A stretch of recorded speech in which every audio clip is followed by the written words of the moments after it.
Много добре се разходихме с Миленка. Нека, радвам се.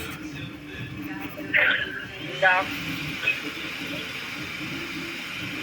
Ама си е хладничко. Аз не смея да изляза. Не си, мамо. Детето ни храни. Нека е. Да. И така ми остави за това да отвориш и прати да видим. Добре. Айде за сега, лека. И поздрави на брата. Чао. Чао, мерси. Чао.